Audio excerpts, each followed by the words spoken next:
Alright, so the channel's called Lead and Cardboard. So the cardboard's for board games. And for board games I have a pretty good idea of the kind of thing I want to do. But mainly because there's a lot of great channels already on YouTube that do videos for board games. Like Shotte Joe, who concentrates on war games. That's a great channel. And one of the first ones I ever watched years ago. In fact, I don't think he's still doing it. It was called Components in HD, and he did almost all kind of Ameritrash and Euro style board games. But the lead part of it is for miniature gaming, particularly miniature war gaming. And for that, I'm not really sure what I want to do. Mainly because I haven't really come across any on YouTube that I'm not saying that they're not good, but there's none of them that I really like or that I would subscribe to and then keep watching. Mainly because I guess the ones I've seen are all devoted to things like Warhammer and War Machine, and that's fine for the people. And then there's nothing wrong with that. Like years ago, like when I got into miniature gaming, I played a lot of Warhammer Fantasy. But what I want to do is historical wargaming. Well, I do historical miniature wargaming now, but what I'm saying is I want to do videos on historical miniature wargaming. Like that's always been my main interest. In fact, that's my main interest in gaming in general. Anyway, I am working on some other stuff, but I kind of wanted to get something up that was devoted to miniature, so I figured, what would be better since it's YouTube than an unboxing video. So we're going to unbox a Warlord Games Pike and Shotte Royalist Cavalry plastic box set and a Warlord Games Pike and Shotte Parliament Cavalry box set. So let's get to it.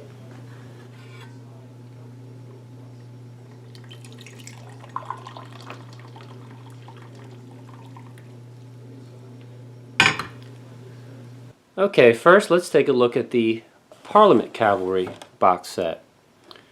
I think all of this Warlord Games, all of these Warlord Games plastics came out probably around maybe, I don't know, more than 5 years ago now. I actually have a number of these miniatures already. But I just picked up a couple more boxes. So, all right, let's take a look inside.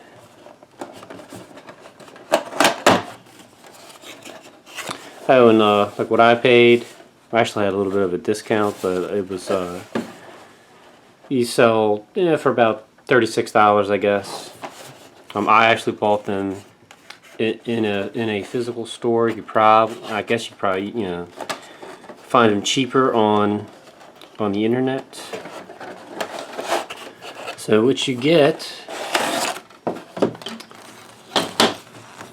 little paper here, I'll show you that in a second, but you get these various plastic sprues. Okay, so here's what you get. You get a bunch of sprues with the actual, some of them have the actual troopers, then you have their horses. And also, I've noticed all the companies that do these plastics, they also give you a sprue of bases, which I was getting ready to say I just save them because you never know, but I think actually some of them I've even thrown away because I really don't like these thin plastic bases. I use the Litco Enterprises wooden bases, which are a little thicker, which I really like. Anyway, I probably should save them because you never know. Anyway, the advantage with plastics is they're much cheaper than metal. So I've been looking at some some metal English Civil War cavalrymen, and they run, I guess on average, between $5 and $6 per, basically per guy, so meaning per, man, sitting on a horse. And so with these, I mean, this is, if you're getting plastic, then it's more, more round about, $2 or so, a little over $2 per model. The big disadvantage, in my opinion, is is you have to assemble them, which painting I don't so much mind. I hate assembling plastic figures. So here, if you can see this. So generally the assembly for these guys, you will have to put an arm on, but also, as I don't know if you can see, like kind of the top of his head is flat like that, because you put this little, you put the little helmet on him, which is fine, but the gluing the helmet on isn't the problem. That's easy. But kind of clipping it off and then cleaning it, kind of getting the little edges filed down, is a real hassle with something, with something this small. Now, another advantage, though, of plastics is you can, so let's say, with the arm, you put an arm on this guy. Let's say you put one of these sword arms on him. You can have the sword kind of sticking straight out, or you can have it, maybe he's raising it over top of his head, and you can kind of mix and match, do different things with the different models. And it might not sound like much, but when you put them all in your unit, and you've got them all, like let's say in this picture, and you've got them all ranked up like this, and they're sort of, it gives them a much more dynamic and kind of more accurate pose or whatever. So, and to get that in metal, because metal ones, which generally would come with the horse all in one piece and then the figure all in one piece, and you really can't, the only way you could adjust it then is if you actually cut the arm off and moved it and glued it back on. If you get like a really nice set of metal ones, like the ones I've been looking at are from Empress Miniatures, I believe they have, so just with let's say models that have soft hats like this guy and a sword, they have 12 different poses you can get, which is pretty nice. But they're also, I think, for 12 of them, it'll run you about $70 US. So, you get what you pay for. But anyway, that's basically what comes in it. And then you get this little thing, which will give you some historical background on the kind of the wars in general, the cavalry in particular, and it also gives you flags you can use with your guys. And these look look small because here you can see, and I forget what exactly this is called. Maybe like a pennant. I don't think that's what it's called though. But the cavalrymen used a much smaller flag, I guess. So, and really, and also I want to start. So let's take a look at the Royalist box set, and I'll show you the main difference. So again, you get your bases. The figures, though, are like, I'm not going to worry about mixing them up because there is no difference between like the actual figures themselves. They're all the same. Because basically, it's a civil war, and everyone pretty much particularly with the cavalry, they tended to even dress exactly the same. So really the only difference you get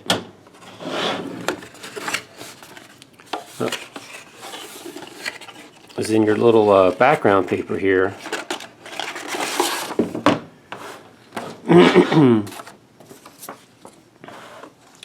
Yeah, so this one says Royalist, this one says Parliament. The text is actually completely the same. So the only difference being, oh duh, but it says it right there, what they were called, the cornets. The flags they give you are different between the two sets. And also, I'd point this out, they also give you ones from the 30 Years' War, because these guys could also be used for that.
So there you have the Warlord games, cavalry box sets for the, I was about to say the English Civil War, but really it's Pike and Shotte. So, you know, like I was talking about, you can use them for the 30 Years' War as well. I tell you, if there is a complex and complicated period to get into, the 30 Years' War would be that. I think maybe the only more complex period might be like the Italian Wars or something, but anyway, so yeah, I really like, I love, in fact, the Warlord games. The Pike and Shotte ones are the only ones that I have. I know they make some others. In fact, they're the only. Now, I do have some other plastics, some other plastic historicals that from War Games Factory, which, so actually in comparison to those, they don't make any Pike and Shotte ones, but they do make plastic historical figures. And yeah, I think Warlord Games is far and away superior to those. Yeah, I think another good plastics ones that I've personally seen are the Gripping Beast. Vikings are really nice. Also, the Perry Brothers make the some historical plastic miniatures. I don't have any. I haven't held any in my hands, so I really can't pass judgment on those, I guess. But yeah, from what I've seen on the internet, they're really nice. So yeah, if you've ever wanted to maybe get into historical miniature wargaming and thought it was just too expensive, plastics are definitely a way to go. Well, they're a way to go that's much cheaper. More work, but much cheaper.